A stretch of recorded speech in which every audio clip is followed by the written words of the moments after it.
ನಮಸ್ಕಾರ ಎಲ್ಲರಿಗೂ. ನಮ್ಮೂರಾಗ ನಮ್ಮ ದೋಸ್ತ ಒಬ್ಬನ ಹೊಸ ಸೌಂಡ್ ಸಿಸ್ಟಮ್ ಮಾಡ್ಯಾನ. ಅದನ್ನ ರಾಮನೋದಕ್ಕೆ ಹೊಡೆದಾಡಿ ಒಂದು ಎಕರೆ ಹೊಲ ಮಾರಿ ತಗೊಂಡ್ಬಂದಿದ್ದಾನೆ ನೋಡ್ರಿ. ಅವನ ಗಾಚಾರಕ್ಕೆ ಈ ಸರಿನೇ DJ ಬ್ಯಾನ್ ಮಾಡ್ಯಾರ. ನಿನ್ನೆ ನೋಡಿದ್ರೆ ಕೆಟ್ಟ ಬೇಜಾರಾಗಿ ಮೊಬೈಲ್ ಸ್ವಿಚ್ ಆಫ್ ಮಾಡಿದ್ದೆ. ಅಲ್ಲೇ ದೋಸ್ತರೆಲ್ಲ ಎದ್ರಿ ಬಿಟ್ಟಿದ್ವಿ, ಯಾಕೆ ಸ್ವಿಚ್ ಆಫ್ ಮಾಡಿಲ್ಲ ಅಂದ. ಆಮೇಲೆಲ್ಲ ಹೋಗಿ ಅವನಿಗೆ ಸಮಾಧಾನ ಮಾಡ್ಕೊಂಡು ಕರ್ಕೊಂಡ್ಬಂದ್ವಿ. ಅವನದು ಏನು ಆಸೆ ಇತ್ತಪ್ಪ ಅಂದ್ರೆ ಈ ವರ್ಷ ದಾವಣಗೆರೆ ಹಿಂದೂ ಮಹಾಗಣಪತಿಗೆ ದೊಡ್ಡ ಮನೆ ಸೌಂಡ್ ಜೊತೆಗೆ ಕಾಂಪಿಟೇಷನ್ ಕೊಡ್ಬೇಕಂತ ಇದ್ದವನು. ಸರ್ಕಾರ ಇನ್ನು ಯಾವ ತೀರ್ಮಾನ ತಗೊಂತಾನ ಕಾಯ್ಬೇಕು. ಈ ಹಬ್ಬಗಳನ್ನೆಲ್ಲ ನಂಬಿ ಸಾಲ ಸೂಲ ಮಾಡಿ DJ ಸಿಸ್ಟಮ್ ಮಾಡ್ಕೊಂಡ್ರ ಇವ್ರ ಪರಿಸ್ಥಿತಿ ಅಂತ ಈಗ ಸದ್ಯ ಕೇಳಬಾರ್ದು. ಕಳೆದ ಸರಿ ಲಾಸ್ಟ್ ಟೈಮ್ ಪರ್ಮಿಷನ್ ಕೊಟ್ಟದ್ದು, ಈ ಸರಿ ನಂಗೆ ಆಬದ್ದು. ನಿಮಗೇನಾರು ಹಂಗೆ DJ ಸಿಸ್ಟಮ್ ಬೇಕಾದ್ರೆ ನಮ್ಮ ಕುಂದೂರ್ನಾಗ ಬರ್ಬೋದು. ಕುಂದೂರ್ನಾಗ ಐತಿ ಜೈ ಮಾರುತಿ ಸೌಂಡ್ ಸಿಸ್ಟಮ್ ಕುಂದೂರು. ಆ DJ ಜೊತೆಗೆ ಒಂದು ಟ್ಯಾಕ್ರ್ ಇಂಜಿನ್ ಐತಿ, ಅದು ಕೂಡ ಬರ್ತೈತಿ. ನಿಮಗೆ ಬೇಕಾದ್ರೆ ಕಡಿಮೆ ರೇಟ್ನಾಗ ಮಾಡಿಸ್ಕೊಡ್ತವೆ. ನೀವು ಬೇಕಾದ್ರೆ ಕುಂದೂರಿಗೆ ಬಂದು ಕಾಂಟ್ಯಾಕ್ಟ್ ಮಾಡಿರಿ. ನಾವೆಲ್ಲ ನಮ್ಮ ದೋಸ್ತನ ಕೂಡ ನಿಂತ್ಕೊಂಡು ಸಪೋರ್ಟ್ ಮಾಡ್ತೇವೆ. ನೀವು ವಿಡಿಯೋನ ಸ್ವಲ್ಪ ಆದಷ್ಟು ಶೇರ್ ಮಾಡಿರಿ, ಅವನಿಗೆ ಹೆಲ್ಪ್ ಆಕತಿ.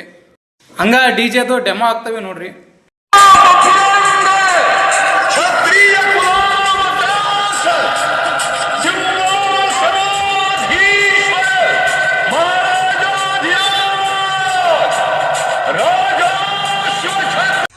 ಅಣ್ಣ ಸಖತ್ ಆಕ್ಟಿಂಗ್ ಮಾಡ್ತಿದ್ದೆ ಕಣ.